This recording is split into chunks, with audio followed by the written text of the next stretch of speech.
รีวิวกระเป๋าเดินทาง Regent Walker Maribu รุ่น 5208 รุ่นเปิดฝาหน้าฟังก์ชันแน่นดีไซน์พรีเมียมจากญี่ปุ่นกระเป๋าเดินทางที่มีฟังก์ชันการใช้งานครบครันและมีดีไซน์สะดุดตาใส่แท็บเล็ตแล็ปท็อปขยายข้างล็อกล้อได้กระเป๋า Regent Walker Maribu 5208 จากญี่ปุ่นคือคำตอบค่ะ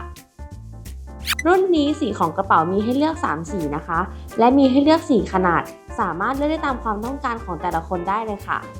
ขนาด15นิ้วฝาหน้าใส่แท็บเล็ตได้สูงสุด11นิ้วและยังมีพื้นที่ใส่เอกสารอื่นๆได้อย่างเช่นพาสปอร์ตสมุดโน้ตที่ชาร์จหรือว่าหูฟังเหมาะสำหรับการเดินทางแบบวันเดียวหรือจะใช้เป็นกระเป๋าเสริมทุกวันก็ได้ค่ะขนาด20นิ้วขนาดที่พอเหมาะกับการเดินทาง 2-3 วันนะคะและขนาด22นิ้วขนาดที่ดีสำหรับการเดินทาง 3-5 วัน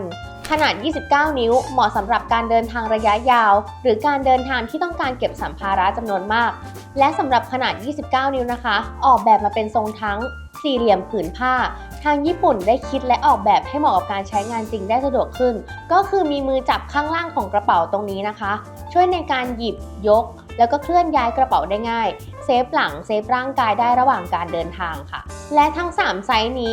20 22และ29ที่ฝาหน้าสามารถใส่แล็ปท็อปได้สูงสุด17นิ้วและแกดเจ็ตอื่นๆเพิ่มได้เช่นกันค่ะและถ้าใครสงสัยว่าเปิดฝาหน้าได้แล้วของจะหายไหมคำตอบคือไม่ต้องกังวลเลยค่ะกระเป๋ารุ่นนี้มีตัวล็อก TSA Security โลโก้สีแดงตรงนี้นะคะที่เป็นระบบล็อกมาตรฐานสากลถูกออกแบบมาเพื่อเพิ่มความปลอดภัยให้กับสัมภาระของคุณโดยเฉพาะสามารถล็อกได้ทั้งฝาด้านหน้าและช่องใหญ่ของกระเป๋า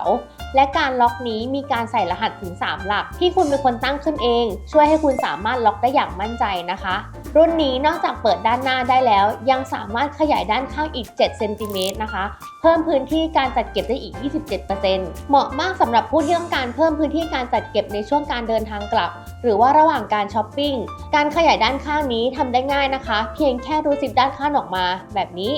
ก็จะได้พื้นที่เพิ่มขึ้นมาทันที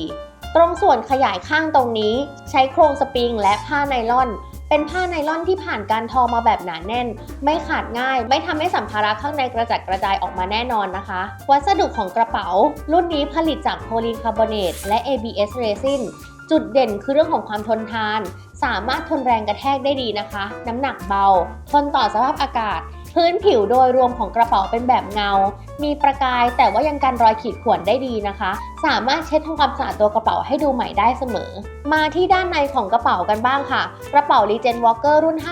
5208 ออกแบบมาให้สามารถจัดเก็บสัมภาระได้สะดวกและมีระเบียบมากขึ้นโดยภายในนะคะมีช่องใส่สัมภาระถึง2ฝั่งที่มีการแยกสัดส่วนชัดเจนฝั่งแรกเนี่ยมาพร้อมกับสายรัดที่สามารถปรับสายสั้นยาวได้ตามความต้องการช่วยให้สามารถจัดเก็บเสื้อผ้าหรือว่าของใช้ต่างๆได้อย่างมั่นคงนะคะไม่ต้องกลัวของจะกระจายระหว่างการเดินทางฝั่งที่2เป็นช่องซิปผ้ารูดที่สามารถปิดไว้เพื่อป้องกันการกระจัดกระจายของสัมภาระโดยในช่องนี้ยังมีช่องตะข่ายแยกย่อยเพิ่มเติมให้สามารถจัดเก็บของเล็กๆได้อย่างพวกสกินแคร์สลิปเปอร์หรือว่าอุปกรณ์ IT อย่างเช่นที่ชาร์จแบตที่คุณสามารถแบ่งสรรปันส่วนได้ตามสะดวกเลยทำให้กระเป๋าของคุณจุได้มากขึ้นและจัดระเบียบได้ดีขึ้นค่ะมาที่เรื่องล้อของกระเป๋านะคะล้อคู่นี้เป็นล้อคุณภาพสูงและมีระบบล็อกล้อป้องกันการเคลื่อนที่ได้ล้อของกระเป๋านี้นะคะถือเป็นอีกหนึ่งจุดเด่นที่ไม่ควรมองข้ามเราใช้ล้อของ SJ Turbo Silent Spinner Wheel ด้วยล้อคู่4คู่ที่หมุนได้360องศา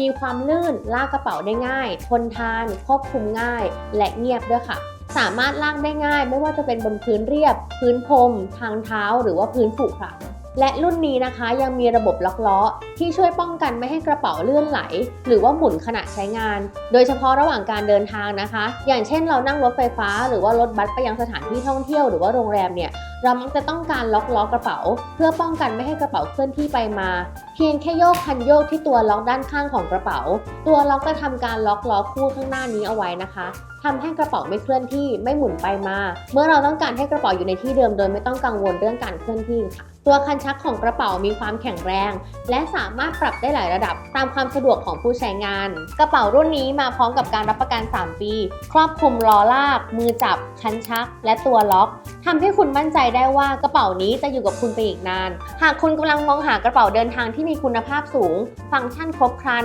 และการออกแบบที่ทันสมัยกระเป๋า Legend Walker รุ่น 5208 คือคำตอบที่ดีที่สุดสำหรับคุณนะคะสามารถสั่งซื้อได้ที่ www.jptravelstore.com หรือว่าช่องทางออนไลน์ต่างๆรวมทั้ง Line @jptravelstore และหากคุณต้องการทดลองสัมผัสกระเป๋าก่อนตัดสินใจซื้อสามารถไปที่หน้าร้านของเราได้ 7 สาขาทั่วกรุงเทพนะคะติดตามเราไว้นะคะสำหรับคลิปรีวิวกระเป๋าเดินทางดีๆที่จะมาในคลิปถัดไปนะคะแล้วพบกันใหม่คลิปหน้าค่ะสวัสดีค่ะ